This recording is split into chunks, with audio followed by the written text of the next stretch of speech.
राधे राधे जी। आज मैं आपको बताऊंगी कि मन के बारे में, कि ये मन हमारा कैसे काम करता है हमारी बॉडी में।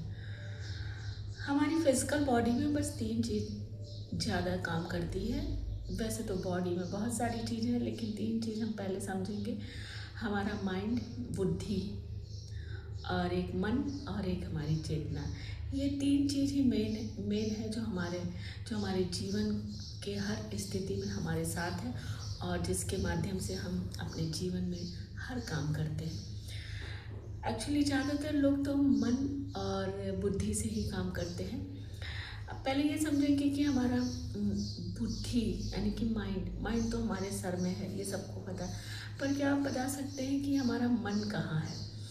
मन क्या दिमाग के अंदर है, या हमारे शरीर में है, या मन कहाँ है? यदि नहीं पता है तो मैं आपको बताती हूँ। मन एक्चुअली हमारा पूरा फिजिकल बॉडी, ये पूरा हमारा मन का काम करता है। और एक है हमारी चेतना। हमारी चेतना हमारे नाभि में होती है, जहाँ 72,000 नाड़ियाँ होती हैं।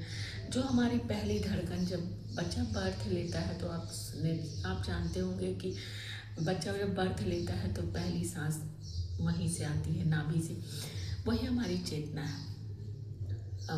चेतना है। तो मन क्या है? मन हमारी पूरी बॉडी है, फिजिकल बॉडी।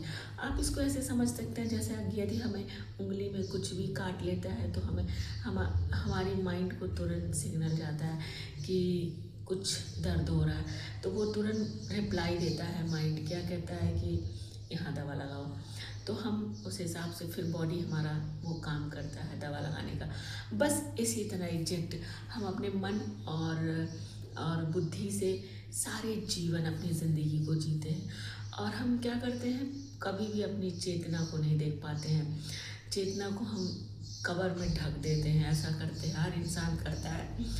एक्चुअली ऐसा यूँ होती है। चेतना है क्या?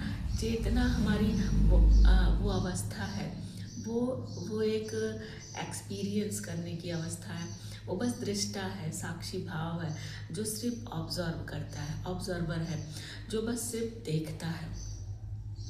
देखता है और चीज़ों को अनुभव करता है, और हमारे स्टोरेज में उसको स्टोर करता रहता है।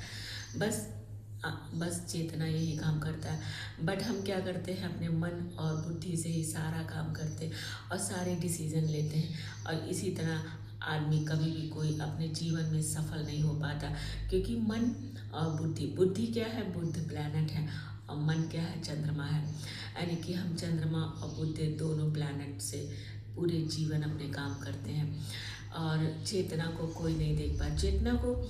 जब चेतना का जागरण हो जाता है, यानी कि हम चेतना को ऑब्जर्व कर लेते, हम दृष्टा बन जाते हैं, हम उसको देख समझ सकते हैं, हम अनुभव कर पाते हैं कि ये चेतना है जो साइलेंट अवस्था में है। और ये होता कैसे है? एक्चुअली ये होता ऐसे है कि जब हमें आत्मिक चोट पहुंचती है, और जब हमारा चोट पहुंचती, जब हम बहुत संघर्षों से निकलते हैं। इसीलिए लोग कहते हैं कि संघर्ष के बाद ही सवेरा आता है। तो हमें संघर्ष से डरना नहीं चाहिए, क्योंकि एक संघर्ष के बाद एक दिन हमारा जागरण जरूर होता है, जो हम अपनी चेतना को ऑब्जर्व कर पाते हैं, दृष्टा बन पाते हैं। जिस दिन हम चेतना को देख पाते हैं, समझ पाते हैं, उसी दिन हम अपने जीवन में धीरे धीरे सफल होने लगते हैं। राधे राधे।